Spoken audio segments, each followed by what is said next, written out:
Salam alaikum wa rahmatullah wa barakatuh. J'espère que vous allez bien et que vos familles également se portent bien, Inch'Allah. Cette petite vidéo qui va contenir plusieurs citations d'Ibn Arabi, alayhi salam, et je vous ferai défiler à chaque fois la source dans laquelle est tirée la citation d'Ibn Arabi.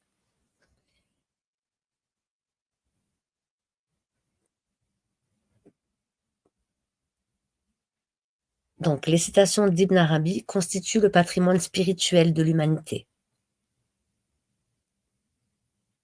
Allez, bismillah ar-Rahman ar-Rahim, a'udhu billahi minash shaitanir rajim.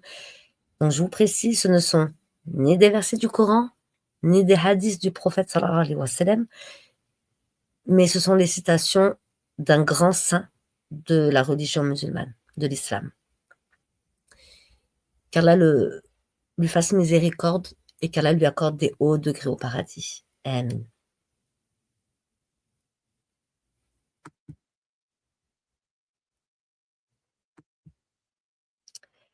Celui dont la langue se tait, même si son cœur ne se tait pas, allège son fardeau. Celui dont la langue et le cœur se taisent, tous les deux, purifie son centre secret et son Seigneur s'y révèle. Celui dont le cœur se tait, mais dont la bouche parle, prononce les paroles de la sagesse. Mais celui dont ni la langue ni le cœur ne se taisent est objet de Satan et soumis à sa domination.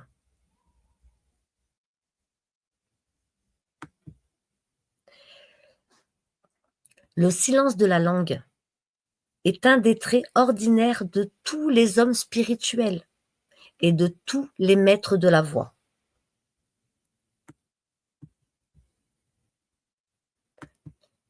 Le silence du cœur est parmi les caractères distinctifs des rapprochés, qui sont des gens de contemplation.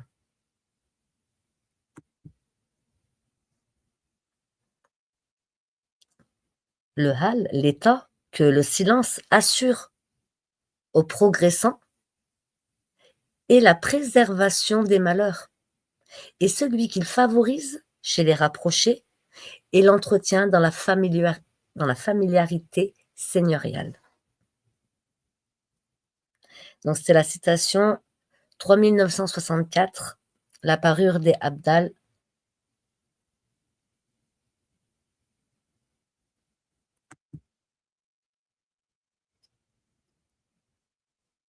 Donc comme je vous le disais, vous voyez figurer dessous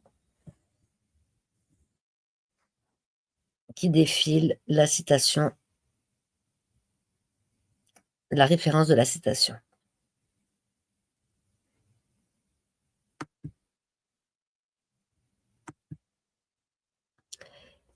Ne sème pas le grain dans la terre des aveugles. Ne sème pas le grain dans la terre des aveugles et ne tourne pas les yeux de ceux qui nous contredisent.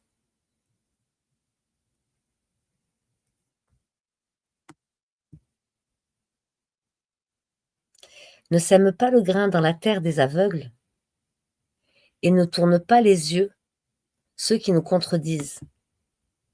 Car ce sont eux les sourds, muets et aveugles dont, par là pour nous, l'exempte de péché dans le Coran.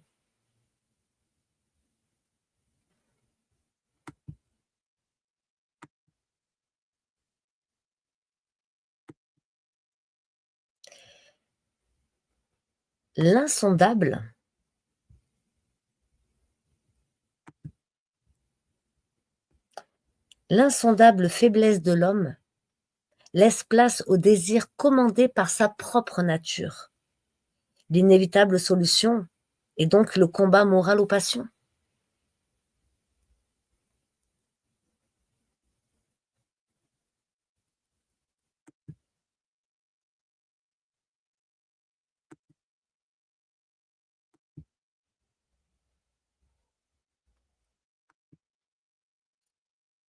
Et ceux qui professent l'efficacité des aspirations ou énergie spirituelle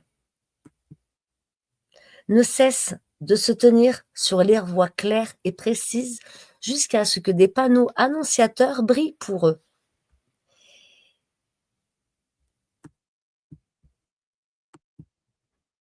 Portés par les mains des esprits supérieurs qui résident au degré de la proximité à la station de la parole. Bouche à bouche, panneaux sur lesquels des écritures bien tracées et saintes se lèvent pour eux, comme témoins de la réalisation qu'ils ont obtenue et leur confèrent le transfert de ce mode à un autre mode par voie de sublimation. Alors le voile est enlevé, et ce qui avait été caché est mis à découvert. Alors est défait le bandeau, retiré le verrou, ouverte la serrure. Subhanallah, alhamdulillah, Allahu Akbar. Alors, les aspirations, énergie, propres à cet autre monde, s'unifient pour scruter la réalité. Une. Et l'être ne conçoit plus qu'une seule aspiration et rien d'autre. De cette aspiration unique procèdent des influences qui portent effet sur la réalité pure.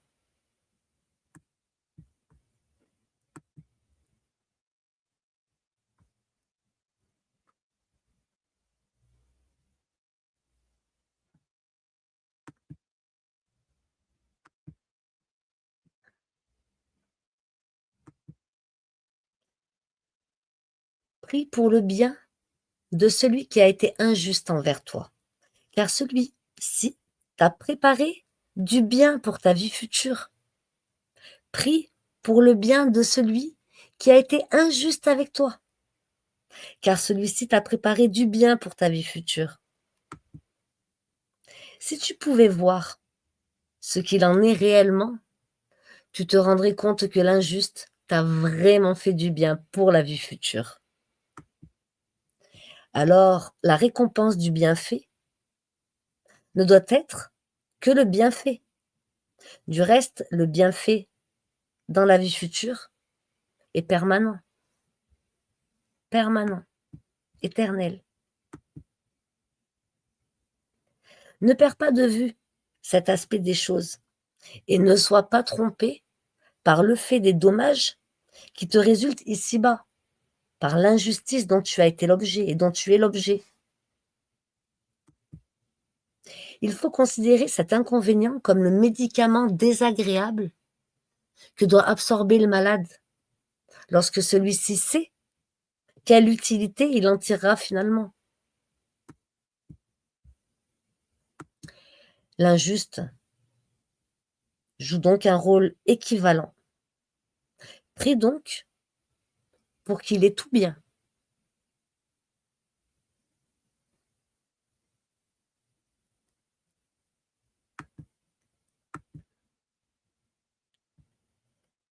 Quand tu te couches, n'aie dans ton cœur rien de mauvais à l'égard de qui que ce soit, ni rancune, ni haine.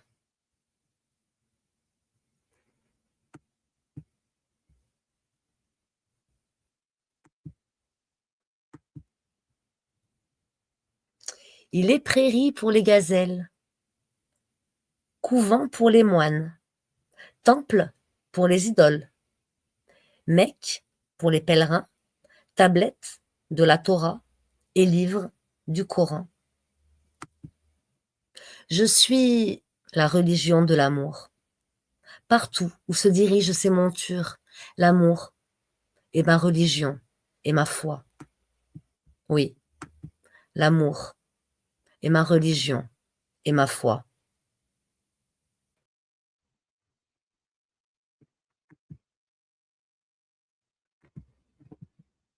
Hassan el-Basri, qu'Allah lui fasse miséricorde, qui donnait régulièrement un enseignement public, lorsqu'il voulait parler de ces mystères qui ne doivent pas se trouver sur le chemin de ceux qui n'en sont pas dignes,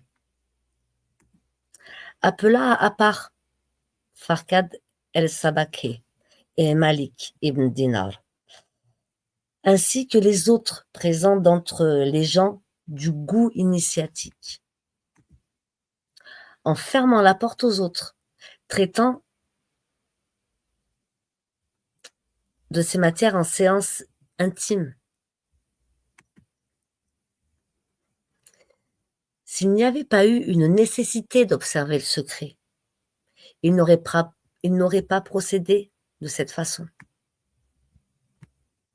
De même, Abu Huraira, qu'Allah soit satisfait de lui, a dit, selon ce que rapporte El-Bukhari dans son recueil de hadiths, « J'ai porté, de la part du prophète, sallallahu alayhi wa sallam, qu'Allah prie sur lui et le salue, 2 sacs.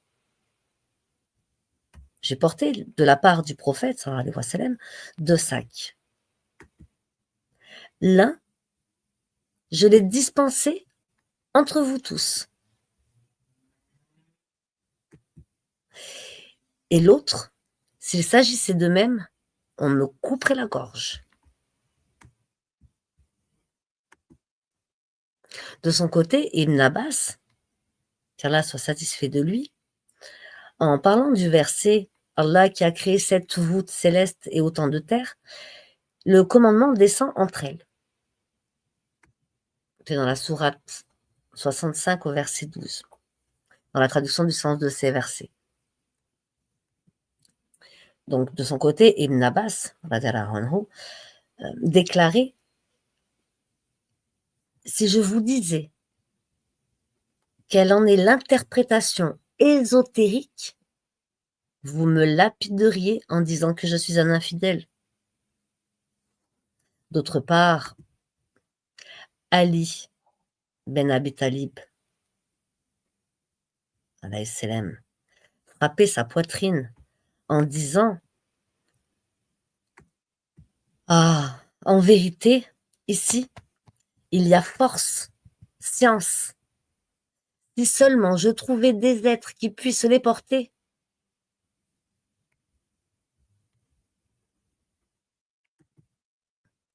Enfin, l'envoyé d'Allah, sallallahu alayhi wa sallam, qu'Allah prie sur lui et le salue, disait « Abu Bakr, vous êtes supérieur, non pas par le nombre des prières ou des jeûnes, mais par quelque chose qui est survenu dans sa poitrine. » Et il n'expliqua pas ce que c'était que cette chose, mais il se tut là-dessus. Toute science ne doit pas être expliquée. Toute science ne doit être expliquée qu'à celui qui la possède. Et le prophète, sallallahu alayhi wa sallam, disait « Parlez aux hommes selon la capacité de leur intelligence. » Parlez aux hommes selon la capacité de leur intelligence. Subhanallah, alhamdulillah, Allahu Akbar. Je comprends mieux pourquoi certains n'arrivaient pas à comprendre mon discours. Parce que s'ils n'ont pas une capacité d'intelligence à pouvoir comprendre les sagesses de certaines sciences, c'est qu'elles ne leur sont pas destinées. Allez, on revient aux citations.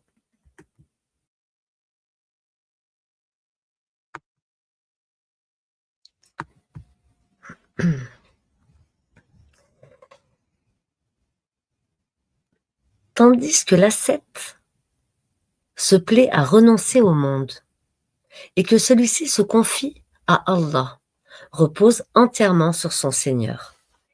Et tandis que le désirant, recherchant les champs spirituels et l'enthousiasme annihilant, et que l'adorateur est tout à sa dévotion et à son effort. Enfin, tandis que Le sage connaisseur exerce sa force d'esprit et se concentre sur le but. Ceux qui sont investis de l'autorité et possèdent la science restent cachés dans l'invisible et ne les connaît ni connaisseur, ni désirant, ni adorateur, comme ne les perçoit, ni confié à Allah, ni à Seth.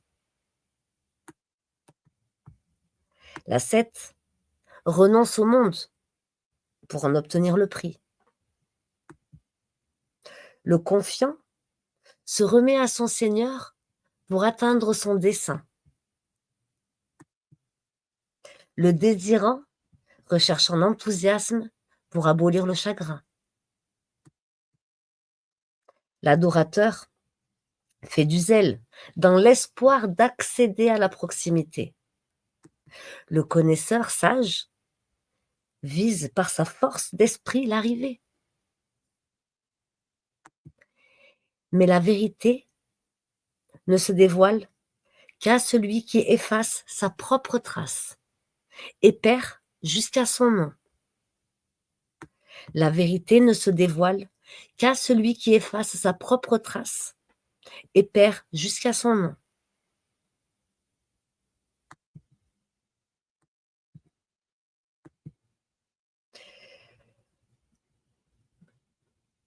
L'homme supérieur est celui qui se fuit soi-même pour obtenir la compagnie de son Seigneur.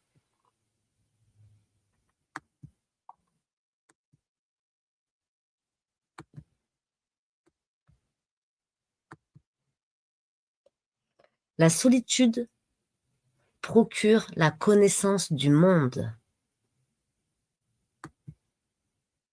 La solitude procure la connaissance du monde.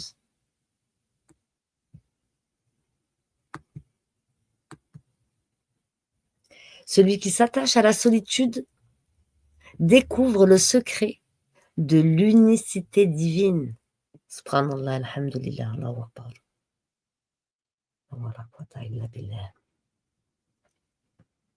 Celui qui s'attache à la solitude découvre le secret de l'unicité divine.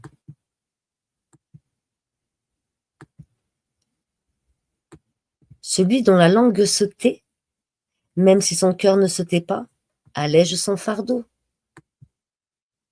Celui dont la langue et le cœur se taisent tous les deux, purifie son centre secret et son Seigneur s'y révèle. Celui dont le cœur se tait, mais dont la bouche parle, prononce des paroles sages. Mais celui dont ni la langue ni le cœur ne se taisent est l'objet de Satan et soumis à sa domination.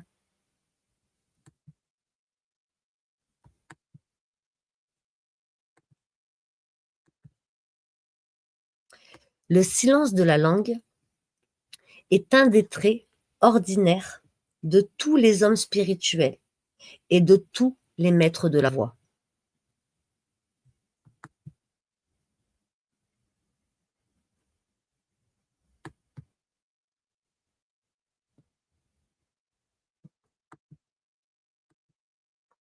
Le silence produit la connaissance d'Allah subhanahu wa ta'ala.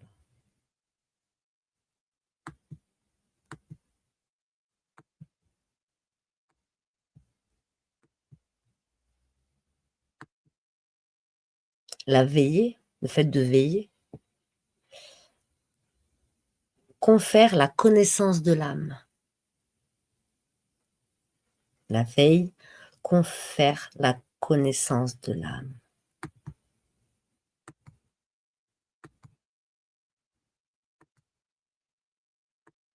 Lorsque l'homme s'éloigne des créatures, ainsi que de sa propre âme, et fait taire en lui la conscience du moi, pour laisser place seulement à la conscience du Seigneur, aussi lorsqu'il se détache de la nourriture corporelle et se maintient en état de veille pendant que les autres sont plongés dans le sommeil, Lorsqu'il réunit donc en lui ces 4 résultats,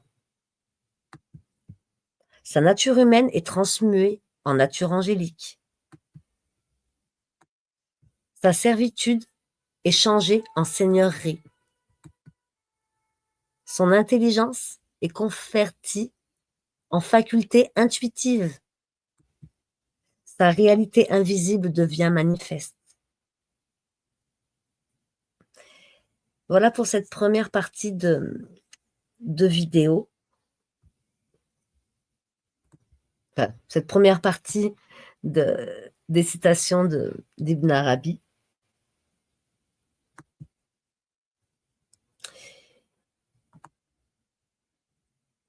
Donc, comme je vous le rappelle, ça constitue vraiment un patrimoine spirituel de l'humanité. Et je remercie Allah subhanahu wa ta'ala de tous les bienfaits qu'il nous procure.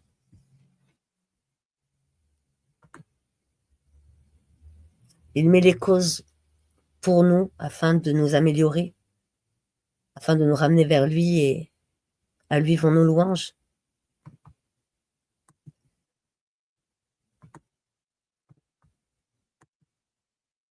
Barakallahu fikoum à vous qui avez écouté cette vidéo. Donc la suite dans une prochaine vidéo, Inch'Allah. Et en attendant de vous revoir, qu'Allah nous protège. Assalamu alaikum wa rahmatullahi wa barakatuh. À bientôt mes frères et sœurs.